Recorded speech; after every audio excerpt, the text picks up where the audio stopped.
Hello everyone, ito tayo. Magbibigay tayo ng kunting analysis ka Pastor Apollo Kibuloy. Ang nakita natin dito sa pangyayari, kung hindi yun nangyari, hindi malalaman natin na sobra parang yaman si Pastor Apollo Kibuloy. Ang laki-laki pala ng yung kingdom niya. So the kingdom of Jesus Christ. So dito, sorry may duman.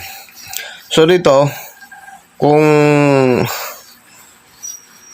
sa totoo lang itong sasabihin ko sa inyo, takot siyang mahuli dahil sa takot siyang mapatay sa Ayun ang real na katotohanan, na ang natakutan niya baka kukunin siya ng mga puti, at saka ang tono ng kanyang pananalita baka lalabas daw na masustroke siya, at yun ipapalabas man na ma-stroke siya at namamatay doon pag nadala siya sa Amerika. Yun ang pinaka tinatakutan ni Pastor Apollo Kibuloy, na ayaw niyang magpapahuli sa mga Amerikano. So mayroong alam naman natin na mayroong kaso yan sa Amerika. So dito for me, my friend, ito talaga. For me, wala akong takot sa ganun eh. Kahit tutukan mo ko ng barel, wala akong takot eh. Kung patayan ng pag-usapan, wala akong takot kahit wala akong dalang kahit wala akong dala na kahit anong weapon ko. Tutukan ako ng maraming military o NPA o anuman. Tutakot siya, hindi ako takot eh. Kung gusto nilang patayan. So ngunit siya, takot siyang patayin sa Amerika, mga Amerikano. Anyway, tama naman. Dahil paglasunin ka, wala kayong kalaban-laban doon. At saka ipapalabas lang na stroke ka. Sa akin wala yun. Hindi ako takot. Hindi naman ako takot ng kamatayan. Dahil sa yun ang natin kapanalunan natin ng kamatayan. Yun kapanalunan ng Diyos sa Panginoon. So sobrang yaman niya talaga. At saka sa akin, my friend, ito, hindi ko ipinapakita ngayong buong bahay ko dahil in reality wala pa tong flooring eh. Totoo lang, hindi ako mayaman. At saka dito lang natin nalalaman sa YouTube ang mga katotohanan lahat. Sinabi ko sa inyo. Hindi ko pa nga napano itong bungal ng ngipin ko. So dito, ngunit si Apollo Kibuloy sobrang yaman. So hindi naman niya binodol-bodol yung mga member. Hindi niya binodol, hindi niya man sinascam. Dahil mayroong mga relihiyon talaga, my friend. Ako dito mahiya ako nang pakita sa inyo ng yung sahig ko, totoo lang. Hindi ba yun simento. Kaya nga pinili ko mga portion lang ng mga ipano ko sa inyo. So dito ngunit kayong na mga naparito ngayon na nakikinig at saka nanonood dito sa channel ko, I'm just only a simple man. At saka hindi ako mayaman, to tell you the truth. Hindi ako mayaman. Ngunit sasabihin ko sa inyo. Ngunit hindi ko sasabihin ang QJ ito ha. Hindi QJ, hindi kung sino man. Basta't obserbahan nyo lang. Ang QJ mga okay yun. Okay yun. Si Pastor Kibuloy okay naman yun. Hindi naman masamang tao yun. Mga mabuting tao yan. Ang ilagay nyo sa utak nyo, may mga relihiyon talaga na budol-budol. Mayroon ding relihiyon na scamming ang estilo sa pagkuha ng mga tao nila. So dyan kayo careful. Dahil ang totoong relihiyon ay hindi yan nangaakit ng tao. To tell you the truth, hindi ka talaga aakitin ng tao.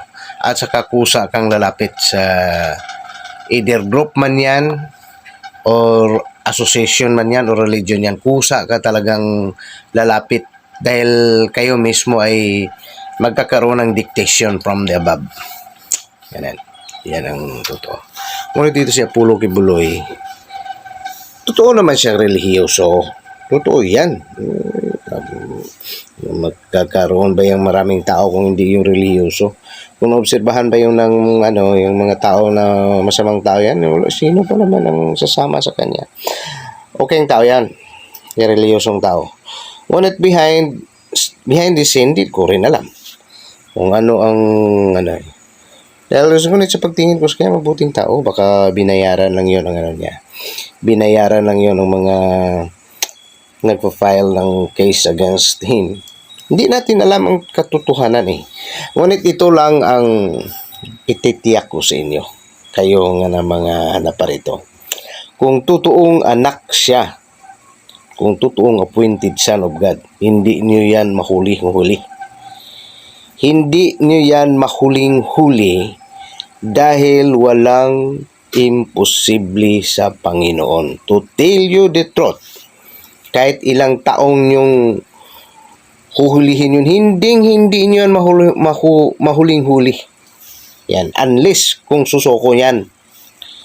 Yan, yun ang tunay na realidad sa tunay na anak ng Panginoon.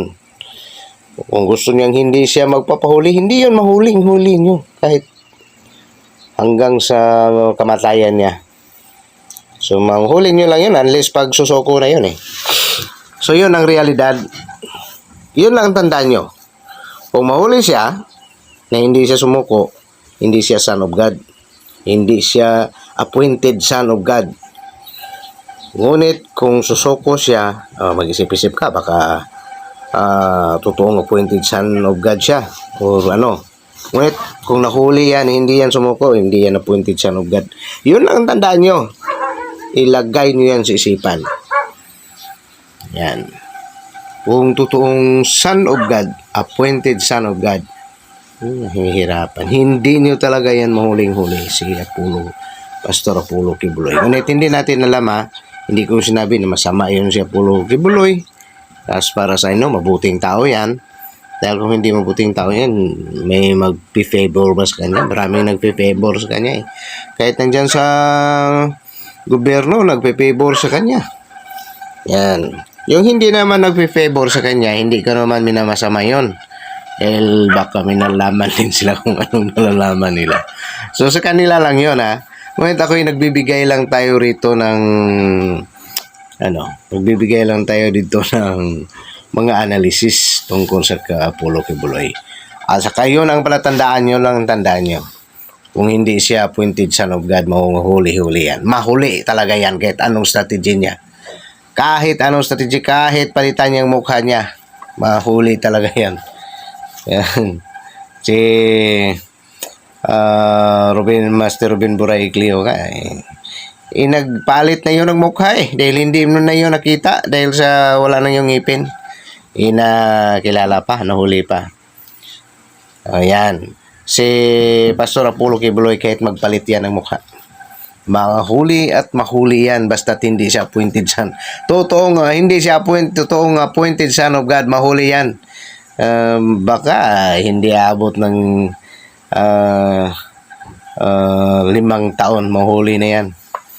Ngunit pag totoo siyang appointed son of God, hanggang sa kamatayan niya, hindi niyo na yun mahuli. Unless, susuko yan. Hanggang dito na lang. This is your friend, Alfredo Gallego of this channel, Alfredo C. Gallego. Have a blessed day, everyone.